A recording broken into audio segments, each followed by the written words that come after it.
Hey, it's Anthony. I just wanted to make a quick video on a build guide for the Speed Healer build that I've been using for Season 6 and how it works and how I use it. So let's get started. So first off, I'll start with gear, move into the abilities that I use, and then kind of talk about how I run the build. But basically, the whole build revolves around using Accelerating Light's Embrace. The extra 30% movement speed when you're using it makes it so you can basically outrun anyone. I use this Life Staff, Blessed Refreshing Move. I've Gorgon crafted this Life Staff with Blessed, Plague Crits, and Voracious Blade. With this build, I use Orb a bunch, as well as you'll get heals off of the ultimate on the left tree for BG Void Collar. And then you'll also get heals if you use Mending Evasion properly. And I'll talk more about that in a second. For Amulet, we're using Alacrity on a Hoplite Amulet. This makes it so the haste lasts longer. Ring, Healing Breeze, Hardy Sacred. We're using Endless Thirst and Nimble. I tried switching this out for Refreshing, and then I just noticed that every time I went to dodge roll, I wasn't dodge rolling when I wanted to, and so I went back to Nimble. We have 3 out of 4 freedoms, which helps us get out of a bunch of stuff. And then for Featherweight, I put on Fortifying Sacred Ground. It just makes all of the builds easier if you just always have that.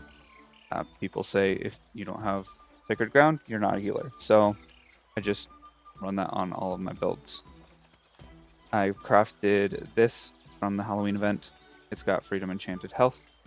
I run Shirking Energy with pants. And then with shoes, I Gorgon crafted these shoes with Freedom, Hasted Vigor, and Scream. Hasted Vigor is awesome, especially right now in Season 6.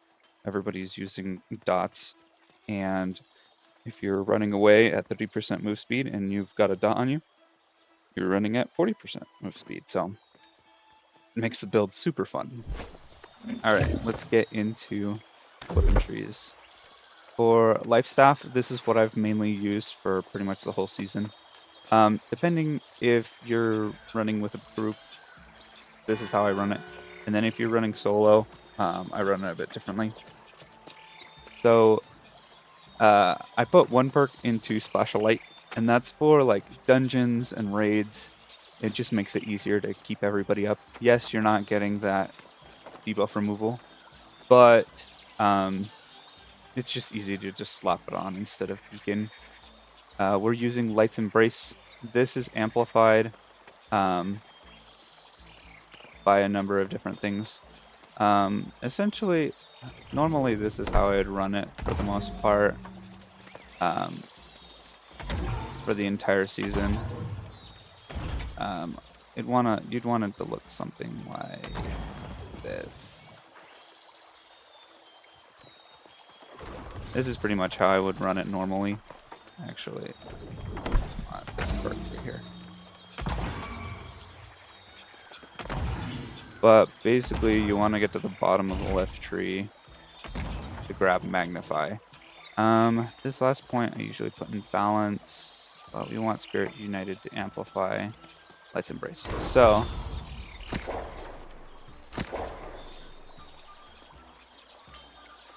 if you want to go like more solo heals, you could get rid of Beacon and put in Orb of Protection.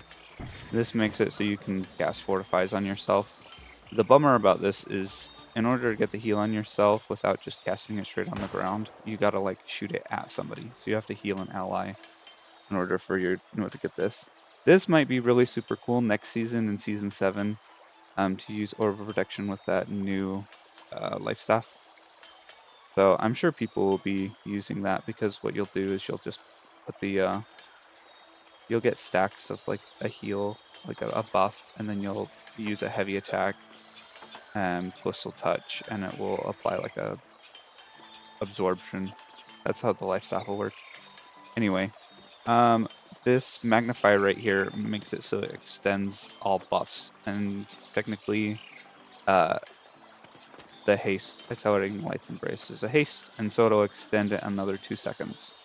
And so what you'll do is you'll take your Void Gauntlet, you'll suck your life, and then you'll just heal yourself with Light's Embrace, and you'll get a 10-second haste of 30%. And you can pretty much run forever with this haste. It's super nice. You can do a lot of things with it. I'll tell you a little bit more on how I run that in dungeons and raids and OPR and 3v3s. For the Void Gauntlet tree, this is how I run it. A lot of people kind of run something similar because they're like, why are you running every single ability? Well, it's super nice to just be like, well, I want this ability now, and just switch. Um, the extra, like, you like having like a really toned in build versus being able to just switch on the fly and have it exactly what you want when you want it is, it's a lot better to just have what you want when you want. For like raids and dungeons, I'll just put on Oblivion. And then for PvP, I use Scream. For most content, I always use Orb of Decay. And then it is nice to have Slowing Orb, but with next season, there's going to be a Void Gauntlet that's going to be centered around Rupture, doing 50% more damage, and then giving 100% more heals out of it. So it'd be a 40% lifesteal instead of just 20%. So I do have a point there. I was getting some results that were kind of different with this perk, and so I put it here. I wasn't exactly getting the stamina, but I also wasn't working very well in PvP. Essentially, why we run until Mending Evasion over here is what you'll do is like when your health's super low, Mending Evasion's super nice because you basically have just built-in healthy toast. You'll take a mana pot, pull a dodge roll, and then you'll get like a 2k heal-ish. And then if you do that and then roll into a Sacred Ground, it happens at the end of your roll. So let's see. 5 seconds left. 3, 2, 1. Dang it, Sacred ended. But you would dodge roll into the Sacred and it would pop an even bigger heal.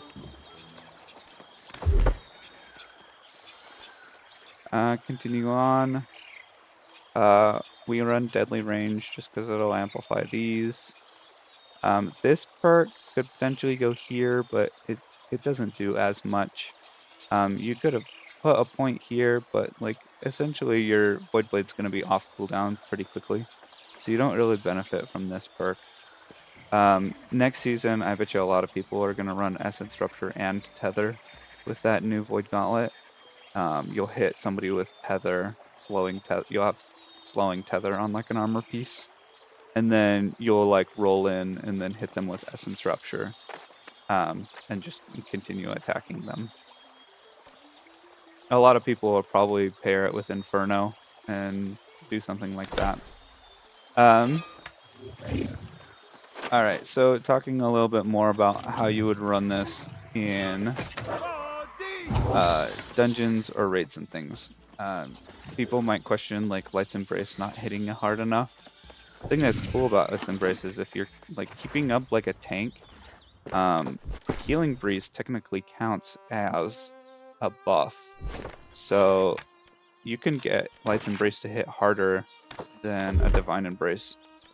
Because of that, I'm hoping the Life Staff next season, the buff it's going to give before you apply the damage absorption, I'm hoping that counts as a buff because it will add extra heals to Light's Embrace. Light's Embrace hits almost as hard as a Divine Embrace because of Spirits United, Protector's Strength, and Sacred Protection.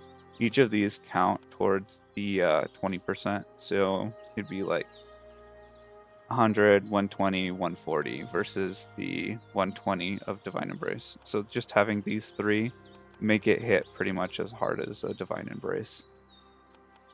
Glowing Focus is going to extend that haste, but it also will extend Healing Breeze.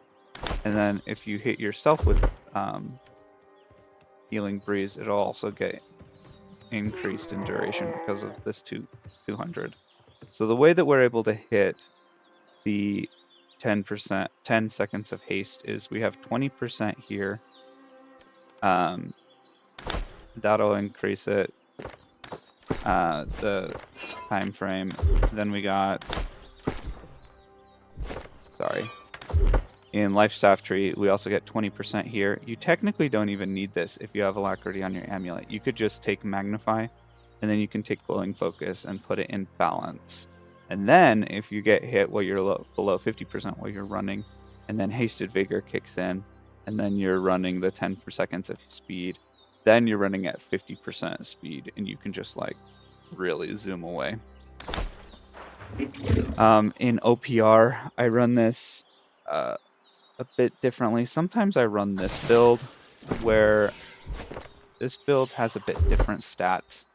So we'll get into stats now. This one runs 200, 200, and then I'll eat a food to get to 200. And this one uses Aloth Conductors. This is more of a medium build.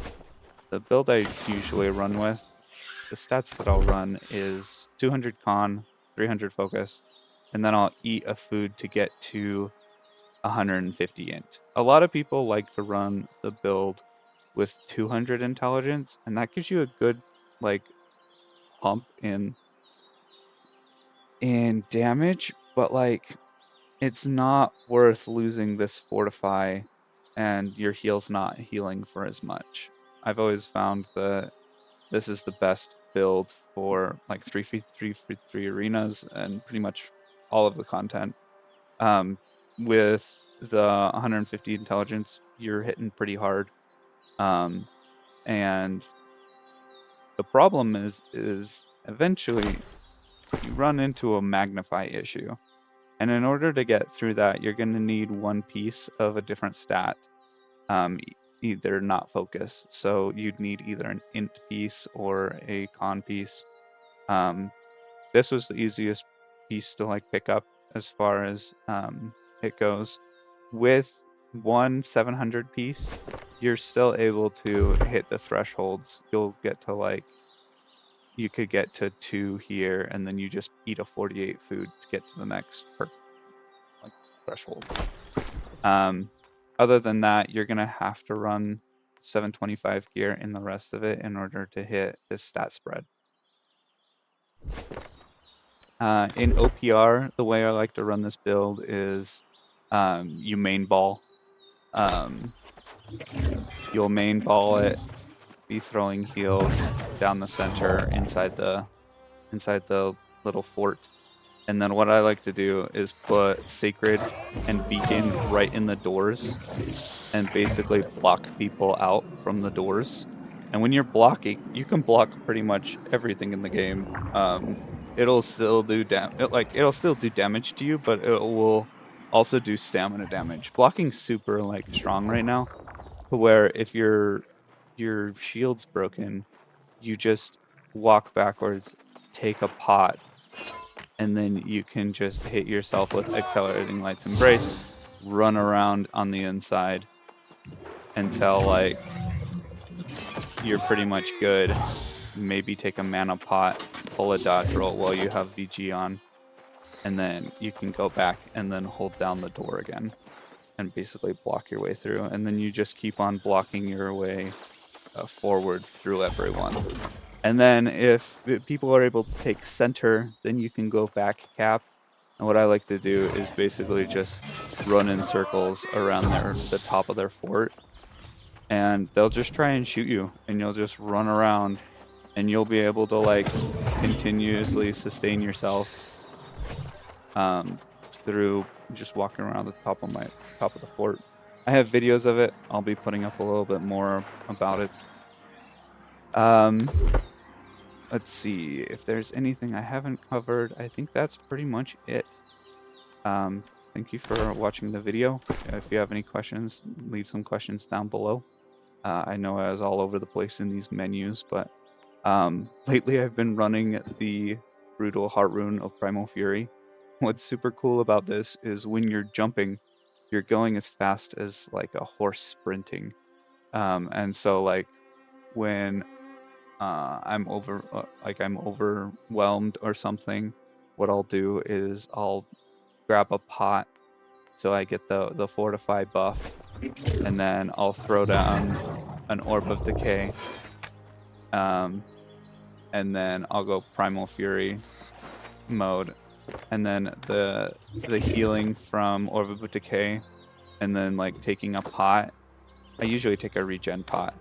The healing from that will keep me alive while I'm in Primal Fury, and then you can just jump around.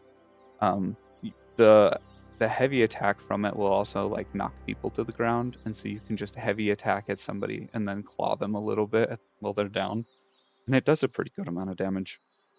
What's cool is this one I chose the empowering direction. I also have the fortify one, but I run that one on my medium build. But I run the empowered one on this build just because when you take a potion with Endless Thirst, you can pot and then it will give you that fortify. And so that kind of negates the downside of the empowered one where it reduces your armor. It'll basically negate that, but then you'll get a 10% empower, and then you'll have the 10% empower from here. So you'll have like 30% empower for about 10 seconds. And this thing can last about 30 seconds. You can run for a really long time. And if you just smack somebody, each smack increases it up to another 10 seconds. The fortify one's super cool for running away as you take damage while you're running around. That'll increase it to 30 seconds, but it's really easy to hit 30 seconds with this. And I've gotten comments from people that have been like, hey, how are you lasting so long in Primal Fury? It's kind of hilarious. It's a really cool ability. That pretty much covers it in dungeons. I'll just be swapping things like this. Throw in Splash of Light, switch over here, throw in Oblivion. And then for, like, let's say the last boss of the Gorgon raid, I'll throw on Essence Rupture and Oblivion. And that'll just help with sustain since everybody is not clumped, everybody is like everywhere. But during Typhon, I'll run Orb of Decay and Oblivion, like that. But for mostly like all PvP, I'm pretty much running Orb and Scream like this. That's how I run it in PvP. Anyway, that's a little bit about my build, and thank you for watching.